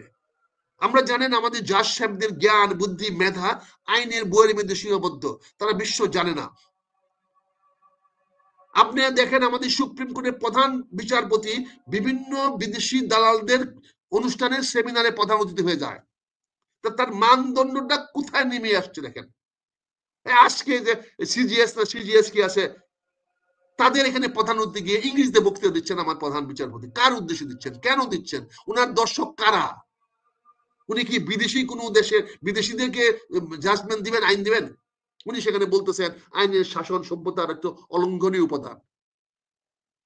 তাহলে কি বিদেশির জন্য না আমাদের জন্য? আমাদের দেশে সেই আইনি শাসনটা প্রতিষ্ঠা করেন না কেন? আপনি তো প্রধান বিচারপতি, আমরা তো বিচার বিভাগকে আলাদা করে দিয়েছি, তাহলে সেটা আপনি কেন করেন না? কেন আইনের শাসন করেন না? তাহলে এখানে যদি আমি এই ধরনের চুক্তি করা দিই, তাহলে এই চুক্তিতে উন্নত আইনি সক্ষমতার কারণে বিদেশি প্রতিষ্ঠান আমাদেরকে দিয়ে বাড়তি কনসেশন চুক্তিতে বাড়তি সুবিধা নিতে পারে, কারণ আমরা খুব অল্পতে তাদের কাছে বিক্রি হয়ে যেতে পারি। 2, আন্তর্জাতিক সালিসি সুবিধা নিতে পারে। কথায় কথায় তারা বিষয়টা আন্তর্জাতিক সিঙ্গাপুরে নিয়ে যাবে। তো সিঙ্গাপুরে পাঠানোর মতো লোক বা প্যারিসে পাঠানোর মতো লোক আমাদের কাছে অ্যাভেলেবল আছে। আর বিদেশে যদি ভাড়া করবেন, এগুলো আসলে বিদেশির পক্ষে দালালি করবে। যে বাংলাদেশে এতগুলো বিদেশি আনলেন, আইনে বিভিন্ন জায়গায় বসাইলেন, দেশে কোনো লাভ হয়েছে 1 পয়সার? বলেন। অত পিএইচডি ছাড়া তো কেউ আনেন নাই, সব ডক্টর বিদেশি ডক্টরগুলো আনছেন। কোথাও কোনো 1 ছটাক পরিবার বাংলাদেশের জনগণের লাভ হয়েছে? কাজেই স্বচ্ছতা, চুক্তি, শাসন ঝুঁকির কারণে আন্তর্জাতিক সালিসের সুবিধা তারা পাবে, রাজনৈতিক চাপ সৃষ্টি করতে পারবে। আমরা রাজনৈতিক দলগুলো চাঁদা ছাড়া, ওই কি বলে, ওই তোলা উঠানো ছাড়া, বিভিন্ন জায়গায় কাছ থেকে মানুষের টাকা নেওয়া ছাড়া আমাদের দলের কোনো ফান্ড নাই। এখানে যদি আমরা কোনো একটা বড় রাজনৈতিক দলের, বড় কোনো কোম্পানির দালাল হয়ে যেতে পারি, তাহলে আমাদের ফান্ডের কোনো সমস্যা হবে না। তারা একটা রাজনৈতিক দলকে অর্থায়ন করে আমাদের সকল কার্যক্রম চালিয়ে দিবে, যেমন এনজিও দিয়ে চালাইছে। $29 মিলিয়ন দিয়ে, যেমন এনজিও দিকে দিয়ে সারা বাংলাদেশের রাজনৈতিক দলগুলোকে নাকে দড়ি দিয়ে, কানে হাত টান দিয়ে ঘুরাইছে। আগামীতেও যদি এই ধরনের বিলিয়ন ডলার্সের প্রজেক্ট বিদেশিদের হাতে তুলে দেন, তাহলে তারা যদি প্রতিদিন $1 মিলিয়ন খরচ করে, তাহলে বড় জোর $365 মিলিয়ন খরচ হবে। সেখানে $1 বিলিয়নের মধ্যে this is not a very big amount. আর $1 মিলিয়ন দিলে খরচ করার দরকার নাই বাংলাদেশের রাজনীতিকে নিয়ন্ত্রণ করতে গেলে। আমাদের 2, 4, 5, 7টা নেতাকে, যেমন বিএনপিতে 1-2 জন নেতাকে কন্ট্রোল করতে পারলেই সারা বিএনপি নিয়ন্ত্রিত হয়ে যাবে। আমি অন্য রাজনৈতিক দলের কথা বললাম, নিজের কথাই বললাম। পরে যদি 3 বা 5 জন লোককে যদি আমরা ঠিক মতো নিয়ন্ত্রণ করতে পারে কোনো বিদেশিরা, তাহলে এই দলটা তার পকেটে চলে যাবে। অতীতে যেটা আমরা আওয়ামী লীগের বেলায় দেখেছি, ভারত শেখ হাসিনাকে নিয়ন্ত্রণ করে সারা বাংলাদেশে আওয়ামী লীগের দুঃশাসন প্রতিষ্ঠা করতে সক্ষম হয়েছিল। শুধু একজনকে তারা নিয়ন্ত্রণ করতে পেরেছিল। আগামী দিনে যে কোন রাজনৈতিক দলের নেতাদেরকে এইভাবে নিয়ন্ত্রণ নিতে পারবে না বিদেশিরা, আদমানিরা বা এই ডিপি ওয়ার্ল্ডরা, এর নিশ্চয়তা কোথায়? কাজে আমি মনে করি যে বাংলাদেশে অপ্রত্যাশিত ভাবে আমাদের রাজনৈতিক এই ঝুঁকিতে আমাদেরকে ফেলে দিবে। যার ফলে কি হবে? বড় লিজ চুক্তি সাধারণত লবিং, রাজনৈতিক প্রভাব, অসুস্থ আলোচনা ইত্যাদি মাধ্যম হয়ে থাকে, যা জাতীয় স্বার্থ ক্ষুণ্ণ করে। আপনি দেখেন রাজনৈতিক প্রভাব কতটুকু পড়ে, কিভাবে দেখেন লবিস্টটা কিভাবে করে, এবং দেখেন আলোচনাগুলো কত অসুচ্চ আলোচনা হয়। এগুলো তো পরীক্ষিত, আমরা দেখেছি। কাজেই এখানে আমি সারসংক্ষেপে বলতে চাই বাংলাদেশে 7টি ঝুঁকি রয়েছে। এই 7টি ঝুঁকির কারণে আমাদেরকে বিদেশিদের কাছে কোনো চুক্তি করতে গেলে এই 7টি ঝুঁকিকে আমাদের সামনে নিয়ে আসতে হবে। আমি আবার রিপিট করছি, কৌশলগত অবকাঠামো নিয়ন্ত্রণ হারানো 1 নম্বর, 2 নম্বর রাজস্ব বিদেশে চলে যাওয়া ও ট্যারিফ নির্ভরতা এবং ভূরাজনৈতিক প্রভাব ও সার্বভৌমত্বের ক্ষতি, 4 নম্বর সংকটে সাপ্লাই চেইন ভেঙে পড়ার ঝুঁকি, 5 নম্বর কর্মসংস্থান হ্রাস ও শ্রম অস্থিরতা, 6 নম্বর একচেটিয়া নিয়ন্ত্রণ ও নিয়ন্ত্রক দুর্বলতা, দীর্ঘমেয়াদী অসম চুক্তিতে আবদ্ধ হওয়া। সবকিছু মিলে এই ধরনের চুক্তিতে যদি আমরা যাই, বাংলাদেশে দুর্নীতি এত বেশি প্রসারিত হবে, এত ব্যাপকভাবে বেড়ে যাবে, এটা আর নিয়ন্ত্রণ করা সম্ভব হবে না। কিন্তু এখন প্রশ্ন হলো, এতগুলা যদি ঝুঁকি থাকে, এই ঝুঁকি তো সবার দেশে, সব পৃথিবীর সব দেশের জন্য ঝুঁকিগুলো। যে কোনো দেশে বিদেশিদের কাছে বন্দর দিলে বা বিমানবন্দর দিলে বা এরকম হাই সেন্সিটিভ অবকাঠামো দিলে এই ঝুঁকিগুলো কমন। তাহলে ওরা কেন দিচ্ছে, ওরা কিভাবে দিচ্ছে? আসলে সেটা আমরা পর্যালোচনা করে দেখি তারা কেন দিচ্ছে, কিভাবে দিচ্ছে এবং কেন তারা দিতে পারছে। তাহলে আমরা বুঝতে পারবো যে আমাদের জন্য করণীয় কি হবে। এখানে আমরা প্রশ্ন ছিল, কেন অন্যান্য দেশগুলো তাদের বন্দর বিদেশি কোম্পানিকে পরিচালনার সুযোগ দেয়? আপনি জানেন ভারত, শ্রীলঙ্কা, তারপরে আবুধাবি, দুবাই সহ সিঙ্গাপুর সহ অনেক দেশ বিদেশিদের কাছে বন্দর ভাড়া দেয়। সেখানে কি হয়? বিদেশে বন্দর অপারেটররা যেমন পিসে, Singapore, DP world, APM, marks তারা নিয়ে আসে, এই সমস্ত কোম্পানিকে তারা নিয়ে আসে। কেন নিয়ে আসে? নিয়ে আসে প্রথমত আধুনিক কন্টেনার হ্যান্ডলিং প্রযুক্তি আনার জন্য, অটোমেশনের জন্য, দ্রুত জাহাজ ঘুরিয়ে দেওয়ার সক্ষমতার জন্য, উন্নত ক্রেন ও সরঞ্জাম কেনার জন্য, যেটা খুবই দামি, এবং বৈশ্বিক সাপ্লাই চেইন পরিচালনার অভিজ্ঞতা, ফলে বন্দরের জট কমে এবং উৎপাদনশীলতা বাড়ে। এইটার জন্য তারা প্রথমত যায়, উন্নত প্রযুক্তি দক্ষতা আনার জন্য তারা যায়, যার ফলে তারা এইগুলো অর্জন করতে পারে। দ্বিতীয় আরেকটি কারণে যায় দুর্নীতি, আমাদের জটিলতা, অদক্ষতা কমানোর জন্য। আমাদের কিছু ইনহেরেন্ট দুর্নীতি আছে, ইনসাইড দুর্নীতি আছে, যে দুর্নীতিগুলা কমানোর জন্য অটোমেশন বা বিদেশিরা অনেক সময় এটা চেক এন্ড ব্যালেন্স হিসেবে কাজ করে। যার ফলে কি হয়, অনেক আমাদের মতো অনেক উন্নত দেশে রাজনীতিকরণ, সবকিছু রাজনীতিকরণ করি, শ্রমিক ইউনিয়নের অতিরিক্ত প্রভাব বিস্তার হয়, আমরা তাদের বিলম্ব হয়, অপারেশনাল অদক্ষতা বাড়ে। এর ফলে হয় কি, বিদেশি আন্তর্জাতিক অপারেটর আনলে পরে কাজের মান বাড়ে, ফলে সময় নষ্ট কম হয়, দুর্নীতি কমে, পণ্যের চুরি ঝুঁকি কমে, নথিপত্রের জটিলতা হ্রাস পায়। যদি এই জন্য বিদেশিরা এই সমস্ত কারণে বিদেশিদের সাহায্য নেয়, বিদেশি কোম্পানিকে দেয়। বড় মাপের বিনিয়োগ আনার জন্য অনেক সময় যদি আমরা খুব বড় মাপে বিনিয়োগ আনতে চাই, যেটা সক্ষমতা আমার আপাতত নাই, কিন্তু আমরা বছরে বছরে তাদের শোধ করতে পারবো, তখন আনা হয়। কেন আনা হয়? বন্দর উন্নয়নের দরকার পড়ে বড় বড় crane, 100 ton, 200 ton, 500 ton carry করার মতো ক্রেন, যেটার দাম অত্যন্ত বেশি, কিন্তু এটা আবার লং টার্মে তার রিটার্ন খুব সহজ, আনতে হয়। গভীর সমুদ্র ড্রেজিং, আপনি জানেন সমুদ্রে যেমন আমাদের মতো দেশে সমুদ্রে সবসময় পলি পড়তেছে, সেখানে জাহাজের গতিপথ সবসময় জাহাজ আনা যায় না, এখানে ডিপ সি ড্রেজিং করতে হয়। Deep sea dredging is a very expensive dredging. সেটার জন্য অনেক সময় আমাদের বিদেশ থেকে সাহায্য নিতে হয়। আমার টার্মিনাল সম্প্রসারণ, আমি এখন 500 জাহাজ বিরাইতে পারি, কিন্তু এটা যদি 1000 করতে চাই তাহলে এটাকে ডাবল করতে হবে। এটা যদি 2000 করতে চাই তাকে 4 গুণ বৃদ্ধি করতে হবে। তাহলে 4 গুণ বৃদ্ধি করার মতো আর্থিক সক্ষমতা আমার আছে কিনা। সেই জন্য আমরা অনেক সময় পার্টলি রিলিজ দিয়ে ওই টাকাটা দিয়ে আমি আমার বাকি কার্যগুলো করাতে পারি। তারপরে আছে আইসিটি, যেটা আছে আজকে যে টার্মিনাল, আজকে যে বন্দরে সবচেয়ে বড় কাজ করে কন্টেনার গুলা, এই কন্টেনার গুলার হ্যান্ডলিং ডিজিটালাইজেশন করার জন্য কোথায় কোন কন্টেনার আছে, উপরেরটা কত নম্বর, দ্বিতীয়টা কত নম্বর, 5 নম্বরে কত নম্বর, 18 নম্বরে কত নম্বর, এগুলো ডিজিটালাইজ করে দেওয়া যায় তাহলে অতি সহজে আনলোড বা লোড করা সম্ভব হয়। কারণ তখন তার নাম্বারিং সবকিছু সবাই জানে, তার অবস্থানকে বলে দেওয়া যায় এবং তাকে প্লেস করা যায়। তারপরে রোবোটিক মার্কিং, আমরা যদি রোবোটিক মার্কিং করে দিতে পারি তাহলে বাই ম্যাগনেটিক রোবট দিয়ে আমি সক্রিয়ভাবেও সেই কন্টেনারটাকে আইডেন্টিফাই করতে পারি এবং তাকে গিয়ে আমার ক্রেন খুব সহজে ক্যাচ করে ওখানে ধরে নিয়ে আসতে পারে। এটা আধুনিক প্রযুক্তিতে সম্ভব হয়েছে, এটা আমার কাছে নাই। কাজে এটা আনতে হলে অনেক বেশি এক্সপেন্সিভ হবে সেই অ্যাপটা কিনতে বা সেই তথ্যটা কিনতে। কিন্তু আমি যদি কাউকে ভাড়া দিয়ে দিই, লিজ দিয়ে দিই বন্দর পরিচালনা করার জন্য, তাহলে হয়তো সে, তার কাছে আরো আছে, সে আরো 10টা বন্দর একই সফটওয়্যার করতেছে, সে ওইটা আমার দেশে ব্যবহার করতে পারে, ফলে তার অপারেশন কস্ট কম হতে পারে। এই জন্য অনেক সময় বিদেশি কোম্পানিগুলো নিজস্ব মূলধন বিনিয়োগ করে, ফলে সরকারের আর্থিক চাপ কমে যায়, এই জন্য অনেকে দিয়ে থাকে। 4 নম্বর, একটু আমি আর 5-7 মিনিট নিব। 4 নম্বর, আন্তর্জাতিক বাণিজ্য নেটওয়ার্কে যুক্ত হওয়ার জন্য। আমরা যদি ইন্টারন্যাশনাল নেটওয়ার্কে যে চলে যেতে চাই, অর্থাৎ আমার দেশের মাল পৃথিবী সবাই জানবে কি কোথায় আছে, তার কবে বের হবে না হবে, সেখানে বড় শিপিং লাইনগুলো তাদের ওয়ার্ল্ড ওয়াইড নেটওয়ার্ক আছে। যেমন পিএসএ সিঙ্গাপুরের, ডিপি ওয়ার্ল্ডের, হাচিনসনের, এপি টার্মিনালস, তাদের পৃথিবীর এমন কোন বন্দর নাই যে বন্দরের সঙ্গে তাদের সরাসরি সম্পৃক্ততা নাই, যেটা বাংলাদেশের চিটাগাং পোর্টের হয়তো পোর্ট অথরিটি হয়তো সম্ভব না।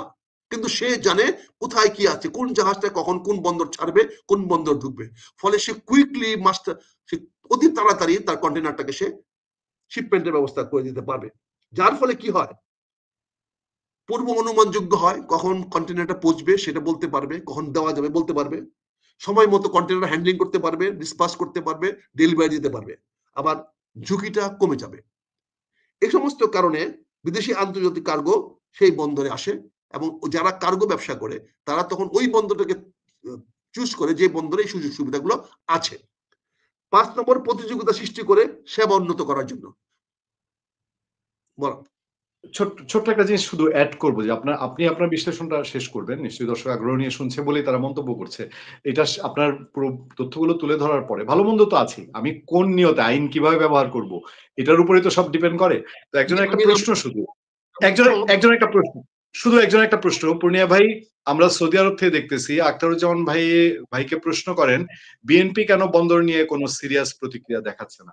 ভালো মন্দ দুইটাই ফালতু প্রশ্ন নিয়ে ডোন্ট ডিস্টার্ব। ফালতু একটা প্রশ্ন শালা শ্রমিককে কি কইছো তুমি, একটা লেবার বেটার প্রশ্ন নিয়ে আসছো। Please try to understand, we are talking something very high. সেটা বুঝার মতো ক্ষমতা তার হয় নাই, তাহলে ওই সৌদি আরবে গিয়ে লেবারে কি করতো না, বুঝছো, বাংলাদেশে রাজনীতি করতো। সরি আমি এগুলা কারো উত্তর দেওয়ার জন্য। প্রতিযোগিতা সৃষ্টি হবে সেবা উন্নত করার জন্য, প্লিজ বুঝার চেষ্টা করো। অনেক দেশ ইচ্ছাকৃত ভাবে একাধিক অপারেটর রাখে, যার ফলে কি হয়, প্রতিযোগিতা সৃষ্টি হয়। শুধু একজনকে না, 2 জন বা 3 জনকে দেয়, যেমন ইন্ডিয়াতে আদবানিকে দিয়েছে, অন্যান্য কোম্পানি দিয়েছে, দেয়। যেমন ভারতে পিএসএ দিয়েছে, আদানি দিয়েছে, ডিপি ওয়ার্ল্ডকে দিয়েছে, 3টা কোম্পানিকে দিয়েছে ওখানে ওই কার্গো হ্যান্ডলিং করার জন্য। তাদের কম্পিটিশন বাড়ে, একজনের সঙ্গে একজন কম্পিটিশন বাড়ে। মালয়েশিয়াতে 3টা কোম্পানি কাজ করে, পোর্ট প্লাস এমএমসি প্লাস পিএসএ। এর ফলে হয় অনেক দেশ ইচ্ছাকৃতভাবে একাধিক দেশকে দেয় যাতে তাদের প্রতিযোগিতার সেবার মান বাড়ায়, খরচ নিয়ন্ত্রণে রাখে, অপারেশনাল দক্ষতা বাড়ায়। এটা বুঝতে হবে, তাহলে বোঝা যাবে যে আমরা কেন দিচ্ছি। 6 নম্বর, দেশের লজিস্টিক পারফরমেন্স র্যাঙ্কিং বাড়াতে। আমার দেশের মাল চলাচল কত নির্ভরযোগ্য, কত দ্রুত, এটা প্রমাণ করার জন্য আমাদেরকে পোর্ট হ্যান্ডলিং এর দক্ষতা বাড়াতে হয়। সেই জন্য দক্ষতা বাড়ানোর জন্য অনেক সময় আমরা বিদেশিদের কাছে দ্বারস্থ হই। যেমন লজিস্টিক পারফরমেন্স ইন্ডেক্স আমার উন্নত করে, যেমন কন্টেনার পোর্ট পারফরমেন্স ইন্ডেক্স আমার উন্নত করে, যেমন মেরিটাইম কানেক্টিভিটি ইন্ডেক্স আমার উন্নতি করে। এই সমস্ত উন্নত হইলে পরে বিদেশি অপারেটর সাধারণত এসব সুযোগ দেখে দেশের উন্নত অবস্থানে নিয়ে যায় এবং দেশটাকে তখন উন্নত হয়েছে বলে আমরা বলতে পারি যে আমরা দেশটা একটা মানদণ্ডে উত্তরণ হয়েছি। 7 নম্বর, কার্গো চাহিদা দ্রুত বাড়লে তা সামলাতে রপ্তানি আমদানি দ্রুত বাড়লে কন্টেনার ভলিউম বেড়ে যায়, জেটির চাপ বাড়ে, গভীর পানির চাহিদা বেড়ে যায়, নিরাপত্তা স্ট্যান্ডার্ড ঝুঁকিতে পড়ে যায়। এইগুলোর জন্য সবকিছু বেড়ে যায়, যার ফলে বিদেশি অপারেটররা দ্রুত এই চাহিদা সামলাতে পারে, কারণ তাদের নিয়ম, আর্থিক সংগতি এবং সবচেয়ে বড় কথা ব্যুরোক্রেটিক জটিলতা না থাকার কারণে তারা অনেক প্রম্পটলি, কুইকলি, শার্পলি তারা রিঅ্যাক্ট করতে পারে। 8 নম্বরে বলছি, দেশের সার্বভৌমত্ব রেখে শুধুমাত্র অপারেশন আউটসোর্স করে। তারা কি করে? তারা কিন্তু দেশের সার্বভৌমত্বকে কম্প্রোমাইজ করে না। দেশের সার্বভৌমত্ব রেখে শুধুমাত্র অপারেশন আউটসোর্স করে। যেমন বেশিরভাগ দেশ land port authority, landlord port authority maintain করে, অর্থাৎ পোর্টের মালিক আমি, ল্যান্ডলর্ড আমি, পোর্টের মালিক আমি, তুমি আমার ভাড়াটিয়া, তুমি ভাড়া দিবা, কাজ করবা, থাকবা, ভাড়া দিবা না, গুড বাই, তোমার সঙ্গে আমার নাই। সো আমি port land holder, I belong to the port. বেশিরভাগ দেশ এগুলো অনুসরণ করে, ফলে সরকার মালিক, নৌবাহিনী নিরাপত্তার ব্যবস্থা করে, কাস্টম সরকারের পক্ষ থেকে কাজ করে, বিদেশি প্রতিষ্ঠান শুধু টার্মিনাল অপারেশনে কাজ করে। কথা বলতে পারছি আমি? এখানে আমার দেশের সার্বভৌমত্ব রেখে আমরা কি করি? সরকারের মালিকানা নির্দেশ থাকে, নৌবাহিনী আমার নিয়ন্ত্রণ করে এবং কাস্টম সরকারের সকল কিছু কাস্টমস হ্যান্ডলিং করে, আর বিদেশি প্রতিষ্ঠান শুধু টার্মিনাল অপারেশন করে। এই ব্যবস্থা রয়েছে কোথায় কোথায়? সিঙ্গাপুরে, নেদারল্যান্ডসে, ভারতে, সংযুক্ত আমিরাতে, ওমানে, ভিয়েতনামে, মালয়েশিয়াতে, মরক্কো ইত্যাদি দেশে এগুলা রয়েছে। এই ঝুঁকিগুলো আমরা দেখতে পাচ্ছি, এগুলো দিয়ে তারা এই এতগুলো দেশ বিদেশি কাছে দিয়েছে। তাহলে বাংলাদেশের ঝুঁকি বেশি কেন? কেন আমরা বাংলাদেশ এত কিছু হইচই করতেছি কয়েকটা কারণে। কারণ আমাদের কিছু দুর্বলতা আছে। কারণ বাংলাদেশ, সিঙ্গাপুর, ইউএই বা নেদারল্যান্ডসের মতো বাংলাদেশের প্রাতিষ্ঠানিক কাঠামো নাই। সিঙ্গাপুরে বা ইউএইতে বা নেদারল্যান্ডসে যে শক্তিশালী প্রাতিষ্ঠানিক কাঠামো আছে সেটি বাংলাদেশের নাই। বাংলাদেশের দুর্বলতা রয়ে গেছে কতগুলো। প্রধান অন্যতম দুর্বলতা হলো বাংলাদেশ ভারত চীন ভূরাজনৈতিক প্রতিযোগিতার মাঝখানে অবস্থিত। খেয়াল করে দেখবেন, any tension between চীন and ইন্ডিয়া, আমরা মাঝখানে সবচেয়ে বেশি এফেক্টেড হবো আমরা। অতীত দেখেছি শ্রীলঙ্কা একই অবস্থায় পড়ে, ফলে আমাদের ঝুঁকি বেশি। এখানে এতটুকু যদি ইমব্যালেন্স হয়ে যায় তাহলে আমাদের ঝুঁকি বেড়ে যায়। দ্বিতীয়ত, আমাদের নিয়ন্ত্রণ কাঠামোর দুর্বলতা প্রচুর। 3 নম্বর, আমাদের দুর্নীতির ঝুঁকি অফুরন্ত, অপরিসীম। মানে এটা লেভেল নাই, লেভেল সীমাহীন দুর্নীতির সুযোগ বাংলাদেশে রয়ে গেছে। তারপরে আমাদের শ্রম অস্থিরতা অত্যন্ত বেশি। ওই যে সৌদি আরব থেকে ফোন করলেন না, অস্থির হয়ে যায়, অপেক্ষা করতে পারে না, শোনার ধৈর্য নাই, মনে করে তার কষ্টটা বিশাল বড় গেল, বিএনপি কেন কথা বলে না, ওই বেটা আওয়ামী লীগ করে, তার মাথায় ঢুকছে খালি বিএনপি কেমনে ঘায়ল করতে হবে। তো এইটা প্রতিটা শ্রমিকদের মধ্যে কাজ করবে না, তার বেতন কবে হবে আগে চিল্লানি শুরু করে দেবে। 1 তারিখে বেতন পাই, 2 তারিখ থেকে শুরু করবে, বেতন কবে পাবো। এই যে শ্রম অস্থিরতা, এটা বাংলাদেশের অত্যন্ত ক্ষতিকর। এটা আমাদের প্রচন্ড ঝুঁকি। আমরা শ্রমিকদেরকে বুঝাইতে পারি না, তাদের বোঝানোর মতো সক্ষমতা আমাদের নাই। আমাদের ট্রেড ইউনিয়ন গুলো শ্রমিক বান্ধব নয়, যদিও তারা শ্রমিকদের সঙ্গে উঠা বসা করে, ভাবটা এরকম দেখায়, কিন্তু তারা রাতের আধারে এসে মালিকদের স্বার্থই রক্ষা করে। তারা শ্রমিকদেরকে উত্তেজিত করে এবং মালিকদের কাছ থেকে অতিরিক্ত ফায়দা নেয় এবং ভিতরে বসে তারা একটা আঘাত করে। এটা দুর্ভাগ্য আমাদের। ফলে আমাদের দেশের শ্রম অস্থিরতা অনেক বেশি। 5 নম্বর, সাগর নিরাপত্তা নীতি। আমাদের সাগরটা 3টা দেশের মধ্যে একটা কানেলের মতো, চ্যানেলের মতো, ফলে আমাদের এখানে নিরাপত্তা নীতিটা খুবই দুর্বল।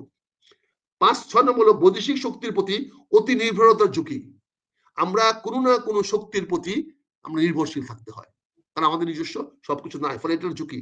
বৃহৎ চুক্তিতে দর কষাকষির ক্ষমতা কম এবং not the last but the least, স্বচ্ছতা ও চুক্তি নিরপেক্ষতার সক্ষমতা বৃদ্ধি। অর্থাৎ চুক্তিটা করছি, চুক্তিটা ঠিক না বেঠিক এইটা যাচাই বাছাই করার মতো ক্ষমতা আমাদের নাই। নিরীক্ষা করার ক্ষমতা আমাদের নাই। সরি, আমরা অনেক সময় অনেক ভাব দেখাতে পারি, অনেক বড় বড় কোম্পানি বড় বড় ভাব দেখাতে পারি, কিন্তু আমাদের স্বচ্ছতা ও চুক্তি নিরীক্ষার সক্ষমতা আমাদের খুবই কম, যার ফলে আমরা যে কোনো চুক্তি আমাদের জন্য ঝুঁকিপূর্ণ হয়ে যায়। কাজে সারসংক্ষেপ বলতে চাচ্ছি, অন্যান্য দেশ বিদেশি অপারেটররা অনুমতি দেয় কারণ তারা দক্ষতা, প্রযুক্তি, মূলধন, প্রতিযোগিতা ও বৈশ্বিক সংযোগ বৃদ্ধি পায়, এই কারণে এদের সুবিধা হয়। আর বাংলাদেশের চুক্তির ঝুঁকি কারণ হলো ভূরাজনৈতিক চাপ, প্রতিযোগিতা, ভূরাজনৈতিক চাপ, প্রাতিষ্ঠানিক দুর্বলতা, কন্ট্রাক্ট ম্যানেজমেন্ট দুর্বলতা, নিরাপত্তা কাঠামো শক্ত নয়, শ্রম ও নিয়ন্ত্রণ অস্থিরতা। এই সমস্ত কারণে বাংলাদেশে চুক্তি করাটা খুবই কঠিন। কিন্তু তারপরেও তো আমরা বিশ্বের থেকে আইসোলেটেড থাকতে পারবো না। আমাদের সক্ষমতা বৃদ্ধি করতে হবে, আমাদের পোর্টকে উন্নত করতে হবে, আমাদের পুঁজির দরকার, সেই পরিমাণ পুঁজি আমাদের নাই। আমাদেরকে বিদেশি পুঁজি আকৃষ্ট করতে হবে, আমাদেরকে এমন একটা ব্যালেন্স পদ্ধতিতে আসতে হবে যেখানে আমাদের উভয়ের উইন উইন সিচুয়েশন তৈরি হয়, যেখানে আমরা ক্ষতিগ্রস্ত হব না আর কেউই আমাদেরকে ভিক্ষা দিতে আসবে না। আমরা উভয়ই, দেখো আজকে কাকতালীয় একটা কথা বলি, আজকে ইউক্রেনের ব্যাপারে রাশিয়ার সঙ্গে চুক্তি হতে যাচ্ছে এবং সেই চুক্তি হয়ে গেলে ইউএই বলেছে তারা প্রাথমিকভাবে 100 বিলিয়ন বিনিয়োগ করবে এবং পরবর্তীতে 200 বিলিয়ন বিনিয়োগ করবে। তাৎক্ষণিকভাবে মার্কিন প্রেসিডেন্ট বলে দিয়েছে তোমরা যাই বিনিয়োগ করো, তোমরা যা লাভ করবে তার 50% তাকে দিতে হবে। এটা তার রয়্যালটি এই পিসটা এস্টাবলিশ করার জন্য।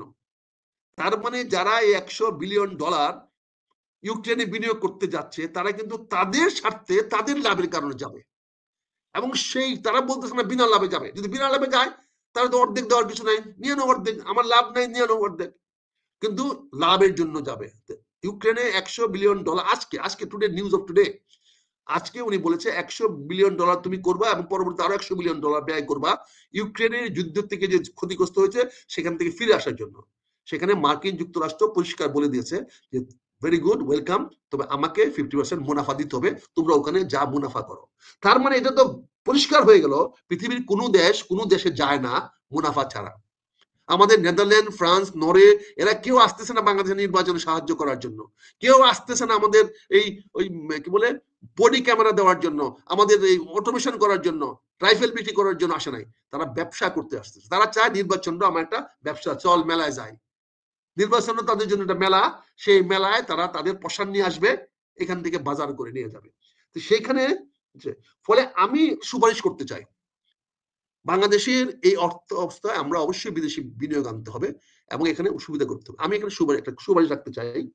একটি হলো, প্রথম কথা হচ্ছে আমরা ল্যান্ডলর্ড মডেলটাকে আমরা রাখতে চাই। ল্যান্ডলর্ড মডেল অর্থাৎ বাংলাদেশ সত্ত্ব থাকবে, সেখানে সরকার মালিকানা থাকবে এবং চট্টগ্রাম পোর্ট অথরিটি মাধ্যমে সে মালিকানা নিশ্চিত হবে। আমি আবারও বলছি, ল্যান্ডলর্ড পোর্ট মডেল, অর্থাৎ বিদেশিরা যে কয়েকটা দেশ বললাম তারা যে ল্যান্ডলর্ড, অর্থাৎ আমার সার্বভৌমত্ব, আমার স্বাধীনতা রেখে আমি রাখবো, সেখানে মালিক হলো সরকার, যে মালিকানাটা আমাকে চট্টগ্রাম পোর্ট অথরিটির মাধ্যমে এই মালিকানা আমি নিশ্চিতকরণ করব। দ্বিতীয়ত আমার নৌবাহিনী, কোস্টগার্ড, তারা নিয়ন্ত্রণটা দিবে। আমার নৌবাহিনী নির্মিত আলাদা কোনো সিকিউরিটি কোম্পানি এখানে আসতে পারবে না। আমার নৌবাহিনী এবং কোস্টগার্ড এই নিরাপত্তা নিয়ন্ত্রণ করবে। আমার কাস্টম সেখানে পুরাপুরি সরকারের অধীনে কাজ করবে। আমার কাস্টম কি হবে না হবে, বাংলাদেশের কাস্টম সেখানে পুরোপুরি কাজ করবে। আর চতুর্থ হলো বিদেশি প্রতিষ্ঠান। আমি আবারও বলছি, বিদেশি প্রতিষ্ঠান শুধুমাত্র টার্মিনাল অপারেশন, হ্যান্ডলিং এর কাজ করবে।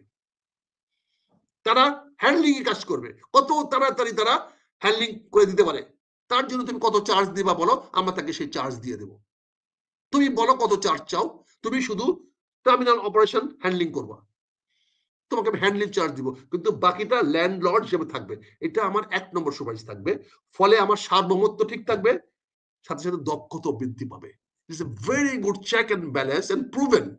মোর than 30 countries in the world এই মডেলটা ফলো করতেছে। কাজে এই মডেলে যদি কেউ আসে, দে আর ওয়েলকাম। তাছাড়া একটা বিকল্প থাকতে পারে, সেটা জয়েন্ট ভেঞ্চার মডেল, অর্থাৎ যৌথ মালিকানা। সেখানে ফরেন অপারেটর পাবে 49%, বাংলাদেশ পাবে 51%। এটা যেমন এই মডেলে CPA, BIWTA, BSc, PBA, BPC এরাদের কাছে আমরা 51% দিব, তারা সেটা করবে। চট্টগ্রাম পোর্ট অথরিটি, আমাদের বিডব্লিউটিএ, আমাদের বাংলাদেশ শিপিং কর্পোরেশন এবং বিপিসি বাংলাদেশ পেট্রোলিয়াম কর্পোরেশন, এরা যেহেতু মেজর স্টেক হোল্ডার, তাদের মাধ্যমে 51% সরকারের শেয়ার থাকবে, আর 49% বিদেশিদের দিব, তারা বিনিয়োগ করবে এবং এই বিনিয়োগ থেকে যে লাভটা আসবে সেই লাভটা আমরা 2 ভাগে ভাগ করব। বাংলাদেশ পাবে 51%, 49% পাবে তারা। তাতে মুনাফার বেশিরভাগ দেশে থাকবে, বিদেশি দক্ষতা ব্যবহার হবে, বিদেশি প্রভাব নিয়ন্ত্রিত হবে, নিয়ন্ত্রিত থাকবে, বিনিয়োগ আসবে, কিন্তু নিয়ন্ত্রণ হারাবে না। এটাই সবচেয়ে নিরাপদ ও সফল মডেল হিসাবে ইন্ডিয়ান, ওমান, মরক্কো ইত্যাদি দেশ ফলো করতেছে। তারপরে যেটা আছে এটা শর্তাধীন, আমরা সেটা সময় নষ্ট করতে চাই না।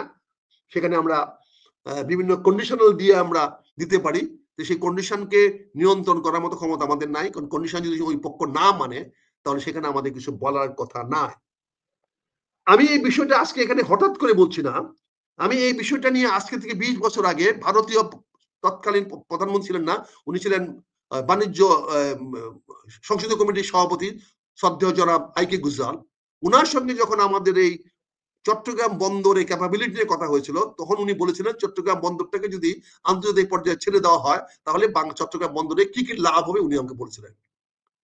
আমি সেই দিন, আজ থেকে ধরুন 20 বছর আগে, 1995 ও 96, 30 বছর আগে, আমি আইকে গুজরাল সাহেবকে বলেছিলাম, এটা সাক্ষী আজকের আমাদের শিক্ষা উপদেষ্টা আবরার সাহেব, সাক্ষী দেবপ্রিয় ভট্টাচার্য, সাক্ষী আতিকুর রহমান, ওনারা এখনো বেঁচে আছেন, তাদেরকে জিজ্ঞাসা করেন। আমি তৎকালীন সময় দিয়েছিলাম, আমাদেরকে ল্যান্ডলর্ড মডেল সিস্টেম আপনারা আসেন, আমরা চট্টগ্রাম বন্দর আপনারা যারাই চান তাদেরকে দিব, যারা অপারেট করতে চান তাদেরকে দিব, এটা বলেছিলাম। আজকে যে সুযোগ পেলাম, কথাটা আসলো এবং তুমি আমাকে এই কথাটা বলার সুযোগ দিলে, ফলে আমার পুরনো কাগজপত্র ঘেটে আমি এই তথ্যগুলো বের করে এবং কিছুটা বর্তমান প্রযুক্তির সাহায্য নিয়ে আমি এই বক্তব্যটা দিলাম। আমি মনে করি যে আমাদেরকে ল্যান্ডলর্ড মডেলে আমরা যে কোনো বন্দর, যে কোনো প্রতিষ্ঠান, যে কোনো কিছু আমরা বিদেশির সঙ্গে শেয়ার করতে পারি, তাদেরকে অপারেটিং করার ক্ষমতা দিতে পারি। এতে বাংলাদেশের সার্বভৌমত্ব একদিকে যেমন কখনোই ক্ষুণ্ণ হবে না, পাশাপাশি আমাদের জাতীয় দক্ষতা, সক্ষমতা বৃদ্ধি পাবে। চট্টগ্রাম বন্দর কর্তৃপক্ষের কাছে অনুরোধ করব, বাংলাদেশ সরকার অনুরোধ করব, আমার এই ক্ষুদ্র আলোচনাটুকু একটু বিবেচনা নিবেন, দেখবেন, দরকার পড়লে যদি আমাকে ডাকেন, আমি আরো বিস্তারিত আলোচনা করে আপনাদেরকে একটা সুন্দর পথ দেখাতে পারবো ইনশাল্লাহ।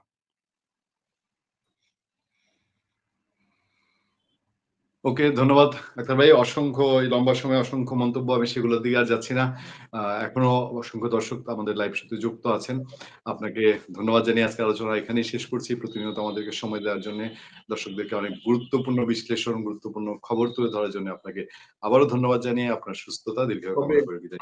তবে কালকে আমরা একটু একই দিনের ভোটের ব্যাপারে একটু আলোচনা করতে চাই, কালকে সুযোগ দিলে কম সময় গণভোট একই দিনে হওয়ার ব্যাপারে আমরা কিছু আলোচনা করতে চাই, যদি কালকে আমাকে সুযোগ দেওয়া হয়। আমি দিনের ভাগে আপনার সঙ্গে কথা বলে অবশ্যই সময়টা মিলিয়ে নিয়ে ইনশাআল্লাহ তোমার দর্শক জানায় রাখো, আমরা এই ব্যাপারে আলোচনা করব, তারা জানে। আমরা আগে থেকেই সকাল ভাগে দিনের ফার্স্ট হাফে দর্শকদেরকে ঘোষণা দিয়ে রাখবো, এর মধ্যে আমরা সময়টা নিশ্চয়ই ঠিক করে নিব।